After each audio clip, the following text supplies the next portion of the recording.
This week on the video version of The Business of Tech, employees lengthen their holiday travel, have a different view on stress, and lack security. Private 5G is a thing now, thanks to Amazon. Apple's hardware as a service play. How many SMBs even know about cyber insurance? The insider job at Ubiquiti, and legislative and security roundups. All this and more. Hit those like and subscribe buttons, and here are this week's stories.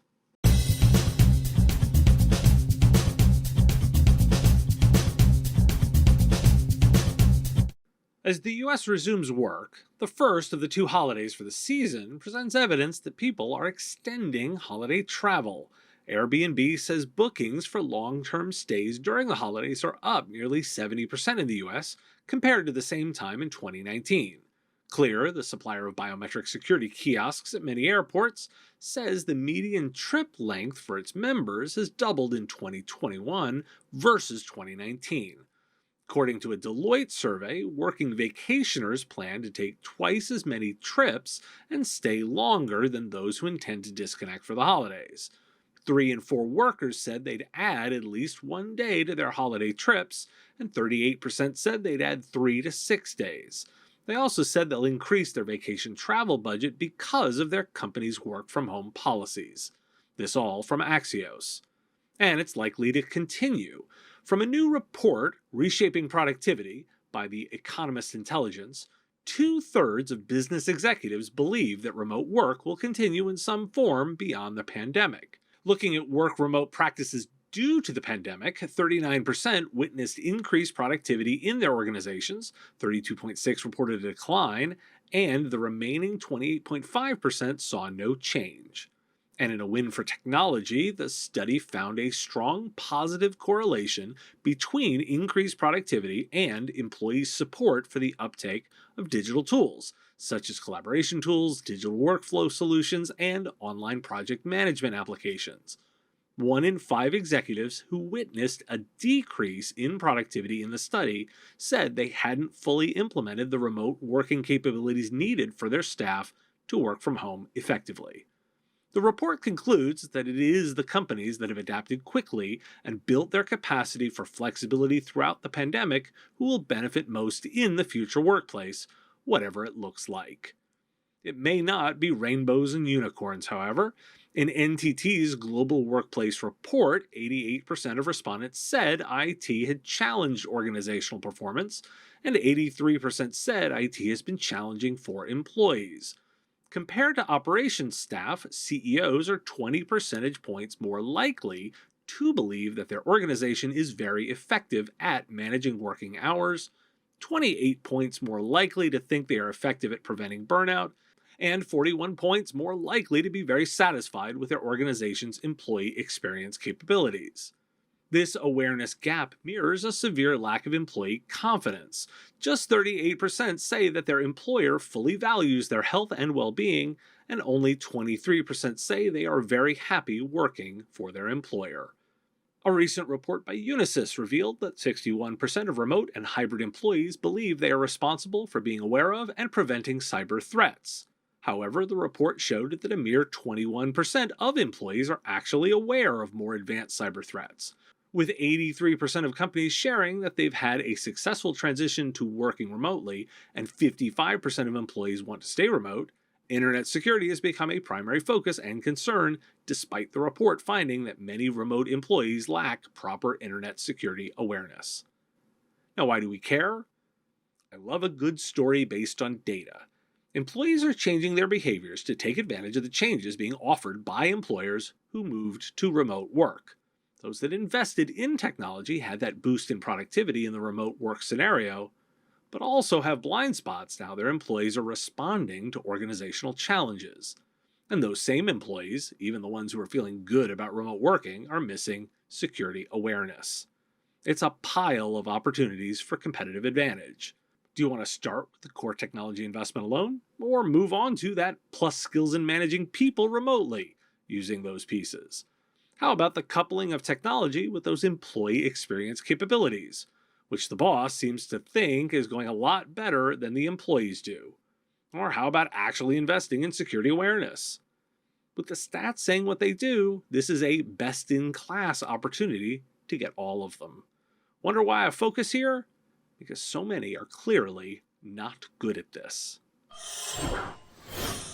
Cybersecurity researchers at Fox IT, part of NCC Group, examined over 700 negotiations between ransomware attackers and their victims to analyze the economics behind the digital extortion attacks that demand a ransom payment, often millions of dollars, in exchange for the decryption key.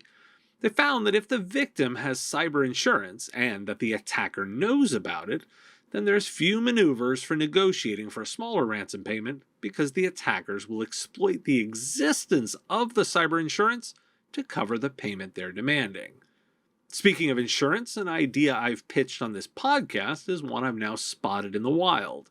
Resilience, a cyber insurance firm that couples insurance with software, raised a Series C round of fundraising. Policyholders get preparedness training, continuous security monitoring, and notifications, and the company positions as working proactively to protect customers. Apple published plans to now inform users whose iPhones and devices have been compromised by state-sponsored hacking efforts. Details are in a support document. Users will get an iMessage and an email to the information on file, and a threat notification will be displayed when a user signs into Apple ID. Also in news you can use, Zoom has finally added automatic updates to their Windows and Mac OS clients.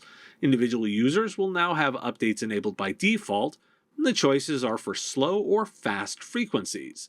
Slow focuses on stability, although critical security updates will roll out regardless of the selection. A piece in the Washington Post details the lifestyle of a hacker living in Russia. A 28-year-old member of R-Evil is driving a $74,000 Land Cruiser and living in a trendy neighborhood without any apparent fear of arrest. He is responsible for roughly 2,500 ransomware attacks with $767 million in demands. And he's not alone, as the piece highlights other extravagant hackers. These groups continue to pivot. Sabbath, a rebrand of Group Arcane, has been found launching attacks on schools and hospitals similar to their previous efforts. Researchers have even shown their victim site is identical to the old one and proven a shared infrastructure between the groups. The constant rebranding keeps them under the radar.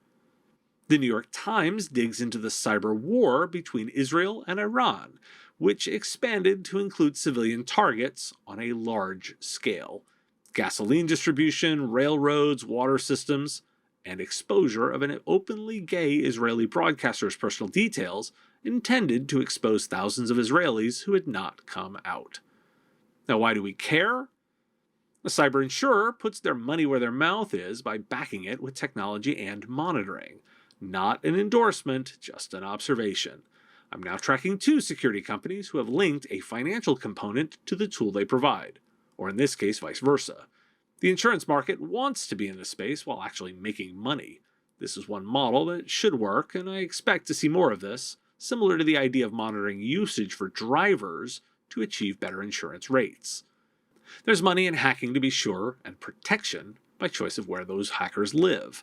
Wonder why I proposed the idea of SEAL Team 6 addressing cyber? That's why, because Americans should be afraid of the idea of open warfare between 2 countries, such as Israel and Iran. Service providers are more like their customers than software providers in the security market. While those who sell locks make money regardless of the effectiveness of the locksmith is blamed or feels the pain when the lock fails. And talking privacy, a first move from the Biden administration. The National Telecommunication and Information Administration, which is the telecom unit of the Commerce Department, plans to hold listening sessions and seek comment on the intersection of privacy, equity, and civil rights, according to an agency notice. NTIA intends to develop a report on the ways in which commercial data flows of personal information can lead to disparate impact in outcomes for marginalized or disadvantaged communities. Those sessions would be in December. Why do we care? I'm skeptical of Congress passing a national privacy law in the U.S., despite believing it would be great for the technology industry and individuals. That said, monitoring any signs of life for that law matters. A single national privacy law would simplify providers' lives, potentially removing industry specific issues as well as state specific differences. 2 bits of data for our day today. First, in a survey by Pega of top executives, 62% of respondents have identified data management as the essential competency their organization needs to master today. That beat out coding at 39%. And in that data, 40% of respondents said IT management as a competency will either disappear or become less relevant as more tasks are automated or outsourced. And a skills data point, and it's not good. Quoting NextGov, the US workforce is becoming less digitally savvy compared to those of other nations, with American employees broadly lagging in skills like basic computer literacy and using messaging tools like email, critical knowledge in the modern digital economy. According to data compiled within a report from the Information Technology and Innovation Foundation, roughly 31% of employees in the US workforce have either no or limited digital skills. Based on the 2021 data, the US ranked 29th in terms of students engaging in operating systems, cloud computing, and mathematics courses out of 100 countries. Why do we care? Risk and opportunities. Let's start with the risk. IT management could be automated away for many, and probably should be for many SMBs. That requires less service, although it's fair to observe IT needs a highly competent provider to do it. The risk there for the tiny providers is that a larger one can be very competitive at scale, with more being automated away. It's that data management priority that intrigues me. Helping organizations with their data is a theme in my coverage. Not nearly enough providers are working on it. Now, couple that with the US workforce losing ground on the basics of tech. Work is getting more complex and more data-driven, and there is an opportunity to be highly skilled at that management and make it accessible to the workforce, which may be increasingly less savvy. Think you know PC Matic? Think again. PC Matic is working with MSPs to deliver true zero-trust, default-deny endpoint security, allowing only trusted applications and blocking all the rest. A lightweight, simple to deploy, and easy to manage approach to application allow listing. Layering a default deny approach provides MSPs of all sizes the ability to focus again on prevention, and PC Matic delivers this without impacting performance or efficiency. Find out more by visiting pcmatic.com/MSP and ask about their exclusive lead sharing program backed by a primetime national TV campaign. Amazon Web Services reInvent is going on this week, and as you might expect, there are a ton of announcements. I'm going to spotlight one in particular. The company is launching AWS Private 5G, a service designed to make it easier for organizations to deploy and manage their own private mobile network. Customers indicate where they want the network built and its capacity prior to the service being turned on and automatically configured. AWS will send customers the hardware, software, and SIM cards to do it. The pricing model is pay-as-you-go for bandwidth, not devices. Why do we care? Private 5G designed to rival or extend Wi-Fi networks, or replace them. That last one is a long-term vision for sure. One of the key disruptions to network engineering is 5G bandwidth being faster than internal solutions. This brings that back under enterprise control and becomes a best of both worlds situation for large enterprises.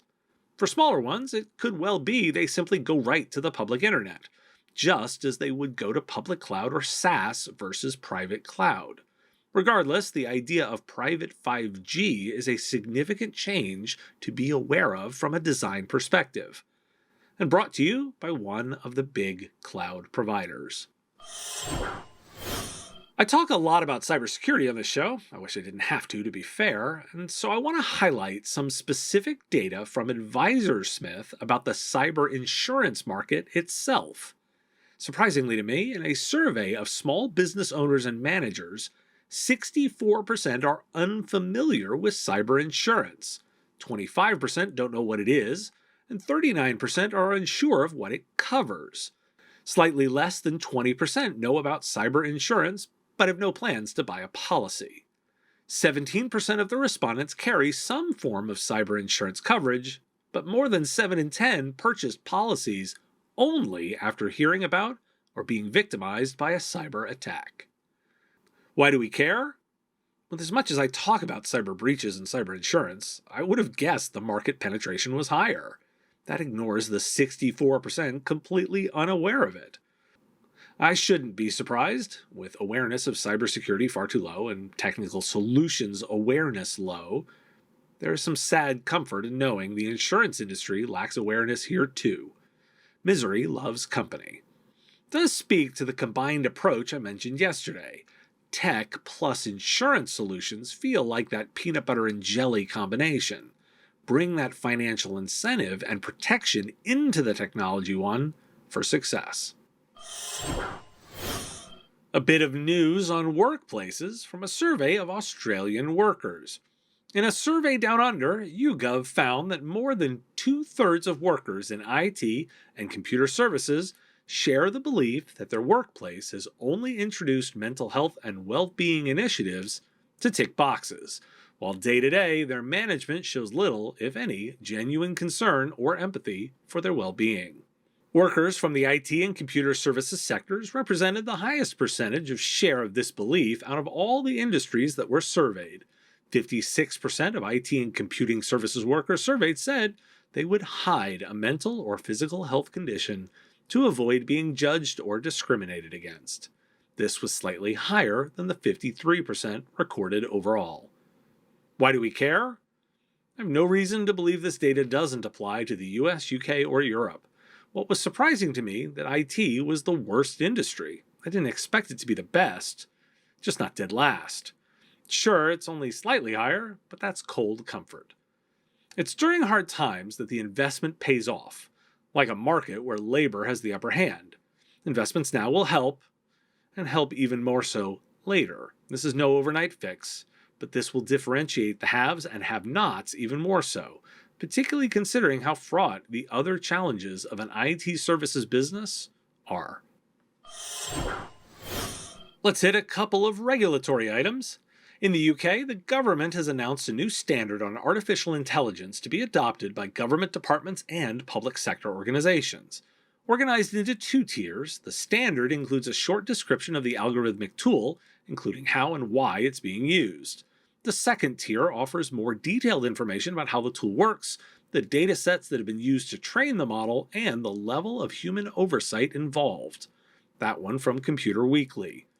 In the EU, a similar draft regulation for AI is getting pushback for not going far enough. A group of 115 not-for-profits focused on advocacy are calling for the April draft to go further. And in the US, Amazon is getting pushback for providing misleading or grossly incomplete data about the number of COVID-19 infections potentially spread in its US facilities, according to a labor group calling on the federal government to investigate the company. Also in the US, something I missed and wanted to note, the FTC expanded the definition of financial institutions beyond banks. It can include anything from payday lenders, pawn shops, brokerages, mortgage clearinghouses, and motor vehicle dealers. The new rules also require that financial institutions designate a qualified individual to oversee their cybersecurity compliance. And in growing coverage, the National Society of IT Service Providers highlights work done by the National Conference of State Legislatures.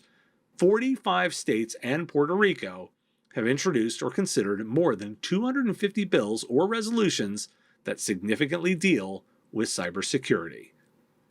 Why do we care?